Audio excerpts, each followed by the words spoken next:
Depois de um final de semana de sol, o tal do veranico de maio, a semana começou com temperaturas mais frescas e, e aquele chuvisqueirinho bom, né?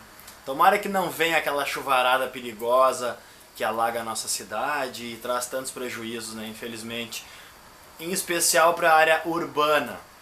Eu já falei várias vezes nesse programa, eu tenho falado nas palestras que eu faço nas escolas, que a inundação é um problema da zona urbana. Aí, enquanto chove lá fora, eu vim aqui pro fogãozinho a lenha, né? O meio rural, em especial, os agricultores nas suas propriedades, com o passar dos anos, eles aprendem a dominar as águas. E a água é uma das coisas mais importantes que nós temos, inclusive ela está sobrando na nossa região. Na zona urbana, em função de muitas casas em um pequeno espaço, muitas calhas, a água ela anda muito rápido. Caiu uma gota de chuva num telhado, ela em questão de minutos ela já está no arroio lá embaixo, Luiz Hall. E é muito volume de água para pouco espaço, então não adianta colocar 10 bombas lá para baixo. Vai alagar a cidade cada vez mais. A única solução, ao meu ver, e nós trabalhamos há muitos anos já nesse projeto, seria uma grande coleta de água de chuva nas nossas residências. Todo mundo precisaria participar dessa ação, mas infelizmente a gente sabe que não vai acontecer. A gente desacredita nisso. Mas quando eu vou nas escolas, fazer palestra nas escolas, eu sempre falo para as crianças que quando elas forem adultas, elas vão precisar sim coletar água de chuva nas suas residências, para diminuir os alagamentos no centro da nossa cidade, para diminuir o custo com a sua água, para aproveitar melhor esse recurso natural que cai de graça do céu, usando nos sanitários e utilizando para lavar os seus carros, as calçadas e por aí vai. Regar as plantações. As plantas elas ficam mais felizes com a água da chuva, isso é fato. A Comusa faz um trabalho difícil de limpar a água, purificar ela e canalizar. E olha agora as ruas da nossa cidade de novo, né? É obra para tudo que é lado. A vida na cidade ela é muito cômoda, mas ela custa muito caro em questões de valores financeiros e na questão ambiental. Já o meio rural, que, digamos assim, entre aspas, né, infelizmente não tem esses serviços, precisa encontrar outras maneiras. Então parece que é uma luta, né, entre o meio rural e o meio urbano, mas a questão não é essa, não é sobre isso que eu vim falar, não é sobre isso que eu falo. Eu gosto de citar alguns exemplos, porque quando eu vejo a nossa cidade, as lojas com as suas portas fechadas, pessoas tendo prejuízos, perdendo placa dos seus automóveis, as lojas não podendo receber os seus clientes, eu vejo essa situação e digo, nossa, é uma coisa que nós mesmos poderíamos transformar numa situação muito boa para a nossa cidade, né? Novo Hamburgo, a capital nacional da água da chuva, né? Da coleta de água de chuva. Não existe nenhuma cidade hoje que lidera esse título. Nós gostamos de títulos, né? Não é uma coisa lá muito importante, mas ela acaba somando de certa forma positivamente para a nossa cidade, que é a capital nacional do calçado.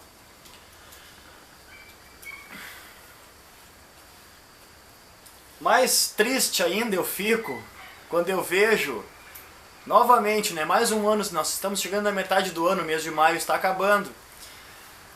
A nossa incapacidade, né, a nossa improdutividade agrícola, mas não por questões climáticos, né, não por questões ambientais, e sim pela nossa cultura, infelizmente, né.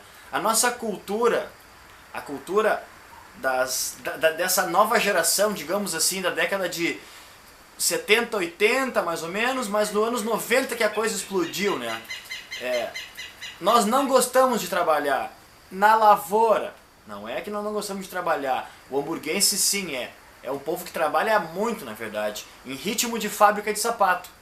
Isso é um orgulho para mim que sou nativo, local de Novo Hamburgo, nasci no Hospital Geral, em 86, isso não importa, mas o que importa é que eu sou da cidade e eu tenho orgulho de ser hamburguense.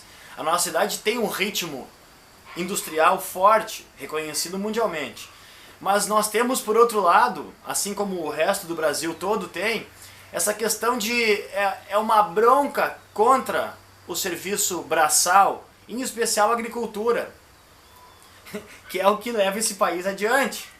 Só que são as commodities, são os grandes produtos, são as grandes exportações, e isso para nós não serve. Mas o nosso país é levado sim pela agricultura. Em uma menor escala, em um tamanho menor, a agricultura familiar, que nunca teve atenção, nunca teve o seu devido reconhecimento, é o que alimenta as nossas famílias todos os dias. Todos os dias, esse alimento que vem para a nossa mesa, a grande maioria veio da agricultura familiar. Mesmo sendo agricultura familiar que utiliza veneno, mas isso é um outro assunto. As grandes plantações geralmente são para exportação, ou para criação, ou para produção de ração para o gado, que também é para exportação. Olha essa, minha lenha está meio úmida aqui já.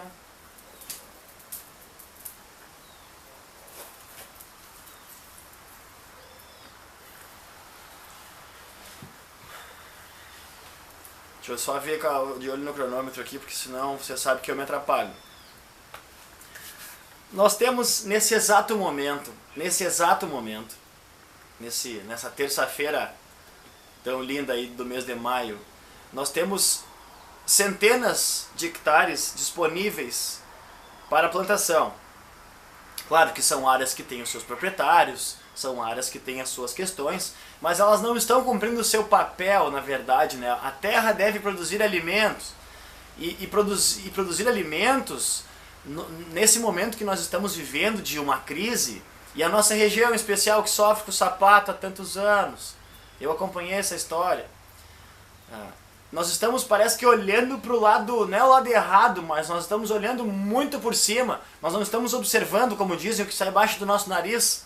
E o que nós temos embaixo do nosso nariz? Uma cidade maravilhosa com uma população que trabalha. E mais ainda, nós temos áreas rurais disponíveis. O dobro da nossa cidade. O dobro da nossa cidade é rural.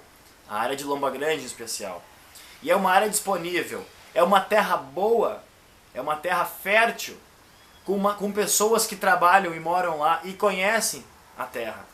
Em torno de 10 mil pessoas na região da Lomba Grande. Esse ano agora que nós estamos, a Expo Inter vai ser um sucesso novamente, a gente sabe disso. Mas quando a gente vai lá nos pavilhões da Expo Inter, a gente nota que o setor ele vai, mas não vai, sabe? São assim, são extremos. São as grandes máquinas que custam milhões de reais e os grandes produtores que levam aquela feira adiante. Aí existe um abismo muito grande. E aí a produção rural, familiar, os pequenos agricultores, mas esses são os grandes. Esse é o grande número, porque os grandes produtores são pouquíssimos. Só que eles mexem com muitos milhões de reais. A grande massa, que é a família que mora no campo, que planta o pedinho de alface, que vai fazer a feirinha da Lomba Grande é um exemplo. Esse número que é o grande número, esse que é o número que nós deveríamos ter na nossa cidade, esse não tem apoio. Eu moro em áreas rurais, eu morei a maioria da minha vida em áreas rurais. Quando eu era muito pequeno, claro, criança a gente não tem muita noção das coisas. A gente não entende direito como é que a coisa acontece. Depois de um tempo, quando a gente vai ficando maiorzinho um pouco, e a gente começa a seguir um caminho na vida, a gente começa a observar mais as coisas. E aí as coisas começam a fazer um pouco mais sentido. Eu não vejo nenhum incentivo, mas nenhum incentivo às pessoas que querem ficar no campo. Muito pelo contrário. Como eu estava falando antes, que na década de 70, 80, mas 90 foi o boom do negócio. Qual é o negócio? É estudar para ter um bom emprego. Tem que estudar e se formar na faculdade para poder conseguir um bom emprego. Nossa, eu não vou dizer que isso é mentira, mas isso é uma verdade mal contada. É lógico que para um médico tem que ter formação, advogados, e aí vai, as séries de profissionais, todas as áreas precisam de qualificação. É claro que sim, mas nós vendemos por muitos anos uma ideia de que uma vida boa era tem que estudar. Deus o livre trabalhar. Nossa senhora, o meu pai fala que a minha avó ameaçava ele. Se tu não estudar, tu vai ter que trabalhar. Pô, que isso? Então, esse é o preço que nós estamos pagando hoje. A juventude, digamos assim, essa juventude de telefone agora, então pior ainda. Deus o livre, botar a mão na terra, ai, vai sujar a mão, vai sujar as unhas, vai sujar o pé. Pegar no esterco de vaca, credo, jamais. Uma coisa que acontece muito, recentemente aconteceu comigo agora. Eu estava com alguns amigos meus e um deles deixou uma bolacha recheada cair no chão. Aí ele pegou essa bolacha recheada e começou a olhar para os lados. E eu perguntei para ele, o que tu vai fazer? Pois é, caiu no chão. Eu disse para ele, nossa cara, bota fora a bolacha e lambe o chão. A bolacha faz mais mal que o chão. A sujeira que está aqui não vai te matar, essa bolacha vai. Então nós vivemos uma inversão de valores que, claro, cada um vive do jeito que quiser, cada um acredita no que quiser, é o livre-arbítrio, como a gente fala. Mas nós precisamos de tempos em tempos avaliar a situação e aprender com a história. O que a história está nos dizendo? A vida na cidade está caótica, não está dando certo. São vários sinais que apontam isso o tempo todo, mas a gente faz questão parece que a gente faz assim, a gente não quer enxergar isso, né? Parece que daqui a pouco assim a coisa vai ficar uma maravilha. Não vai. Agora, sem querer pregar o mensageiro do apocalipse, né? Como a minha família já tem tradição, o meio rural é, com certeza, uma das nossas alternativas. Mas ela sempre fica para outra hora. Vamos ver primeiro, sei lá, as indústrias que queiram se instalar na região. Nossa, vamos esperar sentado.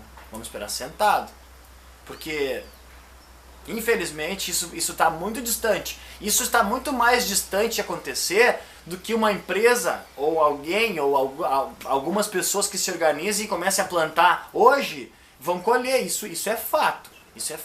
É a velha história, quem planta colhe, né? Isso é fato. Mas nós não estamos plantando, nós só estamos querendo colher. Uma situação que a nossa cidade viveu há muitos anos atrás, que foi fantástica, a época do sapato, blá blá blá, legal, nossa, história lindíssima. Parabéns aí a todas as pessoas envolvidas nesse meio. Agora, nós não podemos afundar a nossa cidade agarrada nessa história. De novo a história de quem mexeu no meu queijo. Novo Hamburgo está vivendo a história do que mexeu no meu queijo. E eu não estou apontando a prefeita Fátima, Deus me livre, longe disso, não estou apontando nenhum vereador, a ACI, seja lá o que for, não é nada pontual. Eu estou falando de uma forma geral. O nosso comportamento em cidade, a gente tem que aproveitar esse momento e tirar o melhor proveito disso, porque senão a coisa não vai para frente. É claro que alguma indústria que outra vai se instalar, até está acontecendo, mas é que é muito pequeno. Então a gente pode comemorar uma coisinha pequenininha ou uma coisinha pequena, mas não vai resolver o problema da nossa cidade. A falta de emprego na nossa cidade é uma coisa enorme e só vai continuar aumentando. Então, eu me atrevo a dizer, e eu boto minha mão no fogo, que o meio rural é uma das, tá? Não é a única, é uma das soluções. Porque depois que a coisa começa a andar, muitas outras oportunidades se abrem. E para deixar bem claro, eu não sou contra a formação acadêmica, né? O meu curso não foi concluído, meu sonho é um dia terminar. Mas eu não estou contando com a minha formação para poder ter um emprego. Eu procuro estudar muitos assuntos, falar sobre várias coisas, ter um bom relacionamento, capinar muito. Graças a Deus eu tenho um orgulho tão grande de trabalhar na terra e ser um pequeno produtor rural. Eu não vivo da produção rural, mas eu tenho os caminhos que eu poderia sim. E em breve nós estaremos produzindo muito mais alimento na nossa pequena propriedade que nós temos. Inclusive, esse programa surgiu dessa minha vivência que eu tenho de mais de 20 anos de morar em áreas rurais. Eu morei muito mais a minha vida em áreas rurais do que em áreas urbanas. Então eu tenho esse dever de falar com vivência, com experiência que eu tenho das possibilidades que o meio rural tem para a nossa vida boa que nós temos, né? E vocês podem ver, eu sou um cara que eu tô de banho tomado, eu tô com uma camisa bem boa, é do brechó, tá? Eu não comprei na loja, ela veio do brechó, aquele que tem atrás da igreja ali, baratinho. E então eu sou uma pessoa normal, não precisa ficar enfiado no campo lá, sujo, lá, capinando que nem uma mula. Não é esse o conceito. Intervalo comercial, vou arrumar esse fogo aqui, já volto.